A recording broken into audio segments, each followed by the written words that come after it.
Here we go. So last week, the S&P 500 closed lower for a second week in a row. And then this week, we have the Fed meeting. And markets are nervous. So what will happen this week? And how does this affect our positions?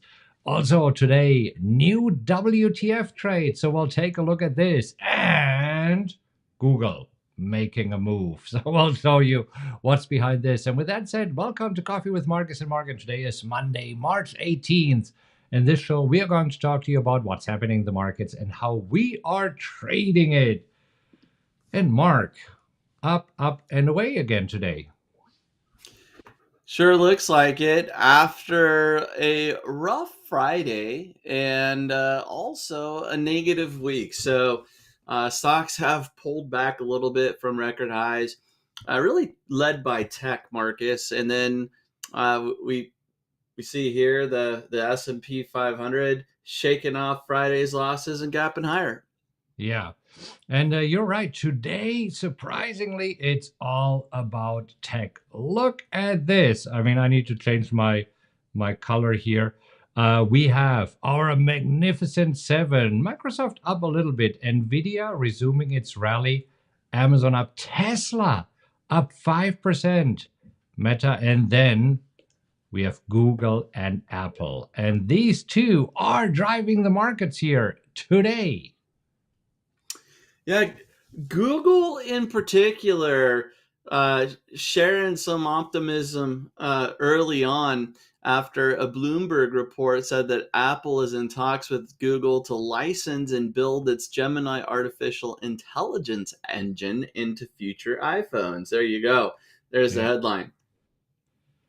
There it is. And this would be part of their search engine deal. And I mean, Google is already paying Apple billions of dollars every year so that they are the default search engine on Safari. So whenever you bring up Safari on your iPhone, Google is the default search engine and they're paying Apple billions. And kind of they're trying to fold it in under this agreement and say, hey, how about if you also integrate our Gemini AI? And again, it's not confirmed. It's being reported that they're in active negotiations. No official statements from Apple and Google just yet. But as we know in the markets, buy the rumor, sell the facts. And today, everybody is buying the rumor. Google up almost 7%. Yeah, look at that. And when we looked at the pre-market heat map in PowerX Optimizer, you could see that Google pop was standing out like a sore thumb or a green thumb in this case. And markets just kind of following suit after that. Yeah, because we know that the markets are really driven here by the Magnificent Seven and by these largest caps. Because if you look at the largest cap, we have Microsoft, Apple, Nvidia, Google. And so if Apple, Nvidia, and Google are having a great day today, that's, of course, helping the indices moving higher here today. Sure. So shaking off last week's inflation data, Nvidia also higher, and there is this GTC conference that's in the spotlight, and some people getting excited about what Nvidia might share there. I saw that HSBC upped the price target for Nvidia to 1050 Whoa, from okay. 880. Well, however, right now the excitement is fizzling a little bit out on Nvidia, and all eyes are on Google and Apple here. So Sure, I we agree. shall see. We shall see. Well, looking at interest rates, so markets are higher and interest rates are higher. Look at this, the 10-year yields at 4.3%, kind of where it was a few weeks ago, the 2-year yield at 4.74%. I mean, interest rates are higher because this week we do have the all-important Fed meeting. Yes, yes. And there you go. So 1 p.m. Central, 2 p.m. Eastern, we have the Fed funds rate decision, economic projections, and the FOMC statement. Then 30 minutes later, we have the press conference.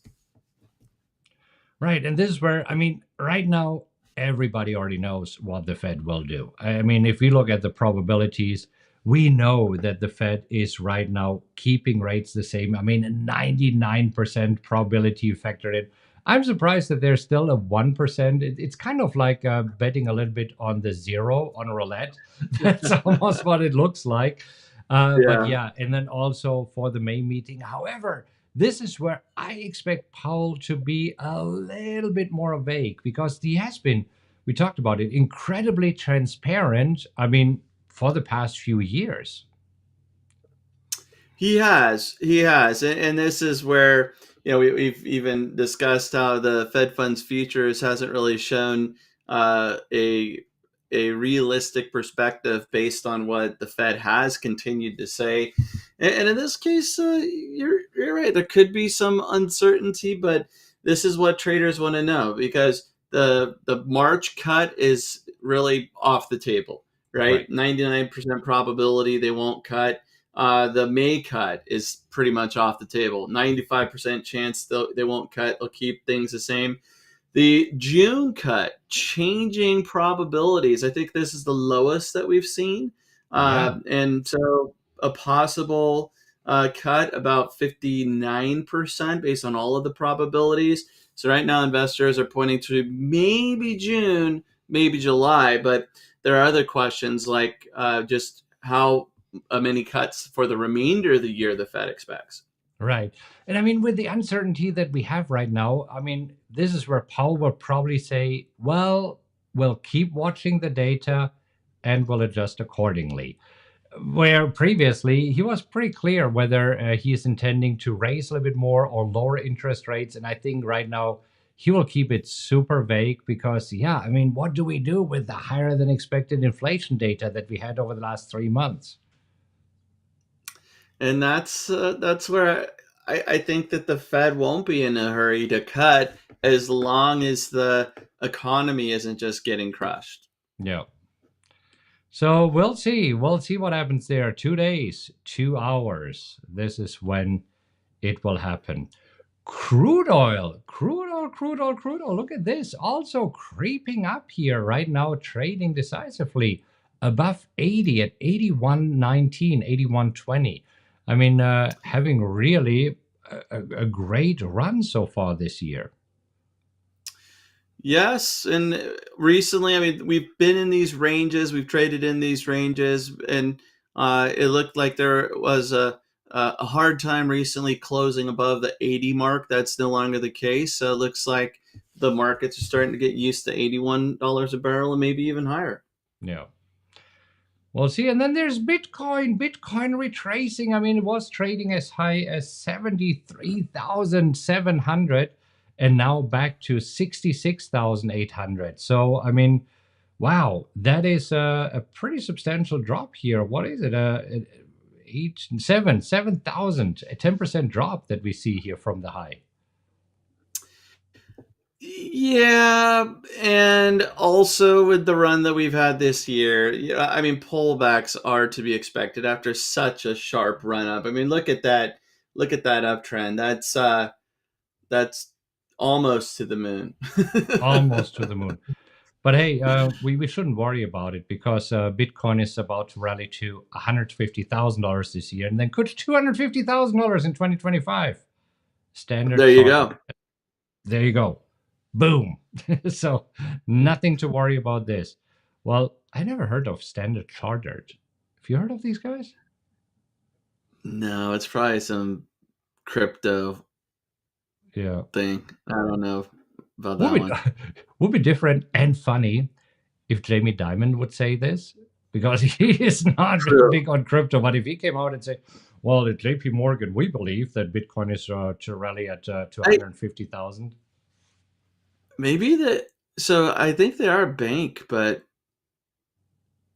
anyway, maybe we'll be eating crow, and maybe Standard Charter is this huge bank that we just haven't paid attention to. Yeah. Eating crow. That's a. Have you ever ate crow, Marcus? I don't even know what that means. What is this? You haven't heard that saying?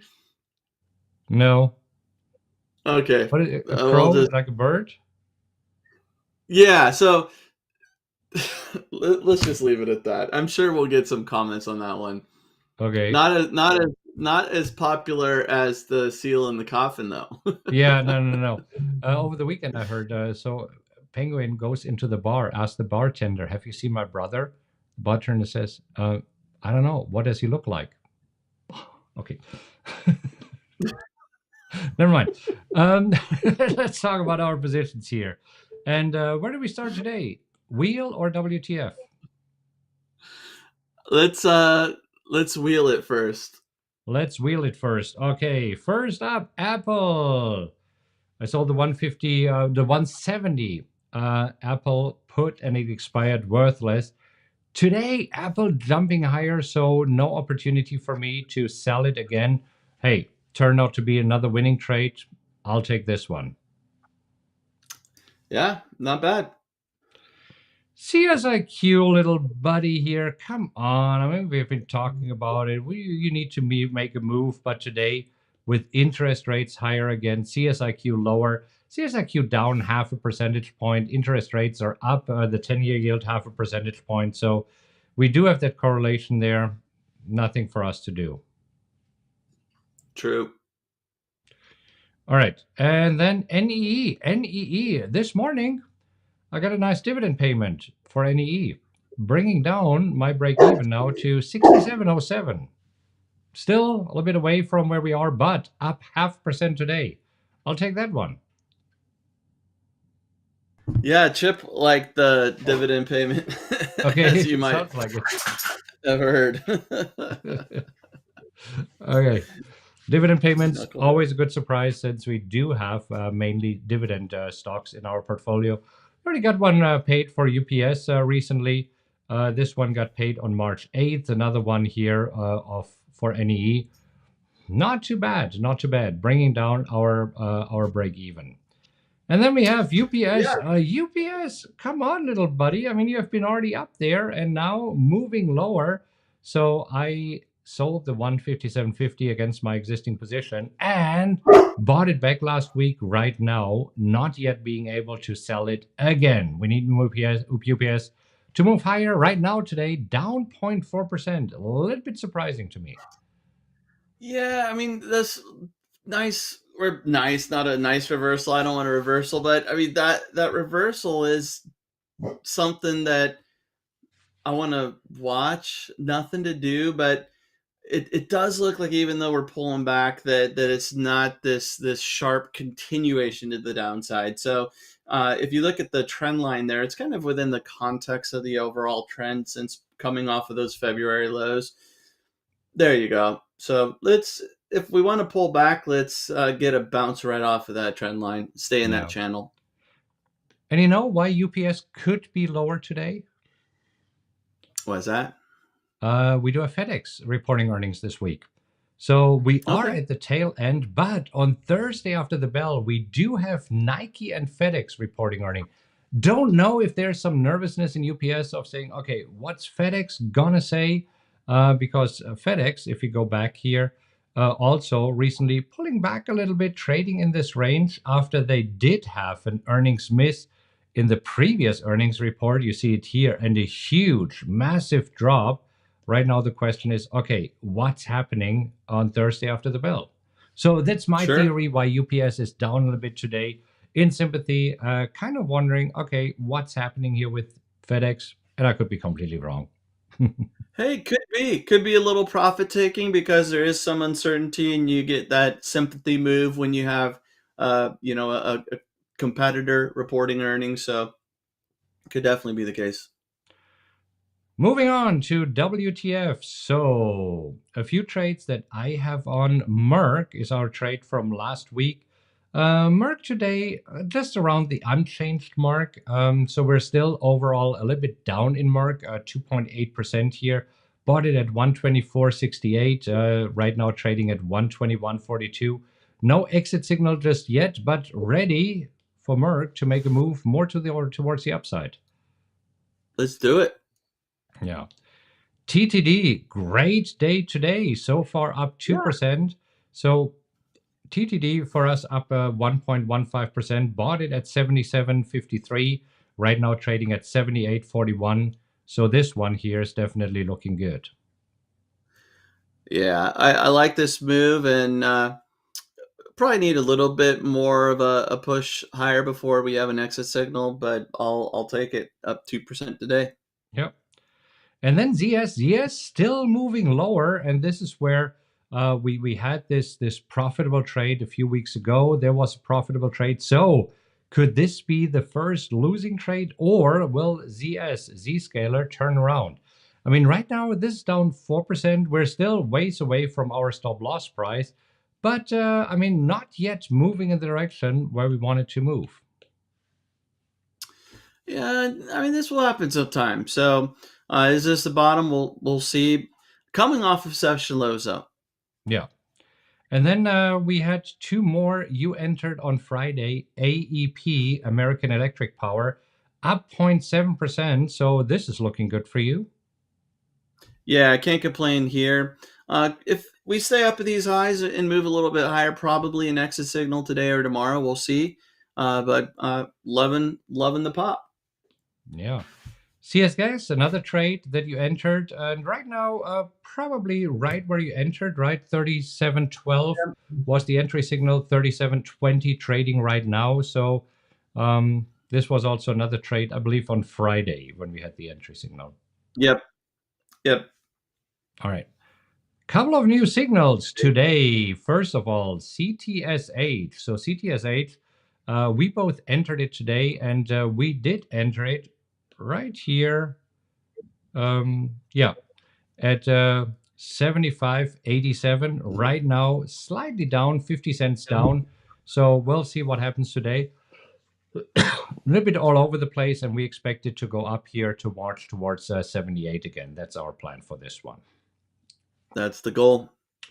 And then also in the S&P 100, we had another signal, Abbott Laboratories. I skipped this one. You took this one.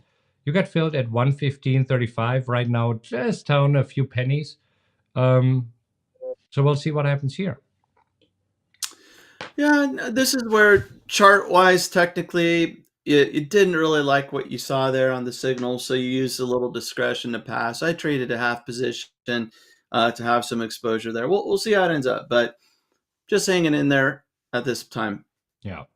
I'm going to add this to the watch list so that we can watch it. Anyhow, lots of action here in WTF. Not much going on the wheel, which is not surprising because we are just trading at highs of the day. And usually for us, it is better when we have a down day. That's when we see more opportunities.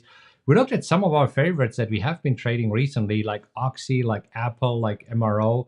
GDXJ, but nothing really today. And I think that's important to know. Not every single day there will be something to trade according to every strategy. We had some few trades with the WTF strategy. No trades today according to the wheel strategy. But this is why we like to trade multiple trading strategies. Exactly. And sometimes with a strategy, the money is made with the weight and being out of the market. Yeah. Anyhow, super interesting week today. We'll see what stocks do. Today, fireworks due to Google, Apple, and also Tesla being up today. Tomorrow, we'll see. And then Wednesday, the all-important day when Powell is speaking and will let us know what he's thinking about the market. So if you found this helpful, would appreciate it if you could give us a like. If you believe that others might find it helpful, there's a share button right underneath. Please feel free to share it. I don't know, on Twitter, on Facebook. I don't know where else you can share it. Look at the button. It gives you all of these possibilities to share it. And if you're new to the channel, hope you enjoyed it. Consider subscribing because we'll be back here tomorrow morning. And until then, have a great rest of your day. Happy trading, everybody.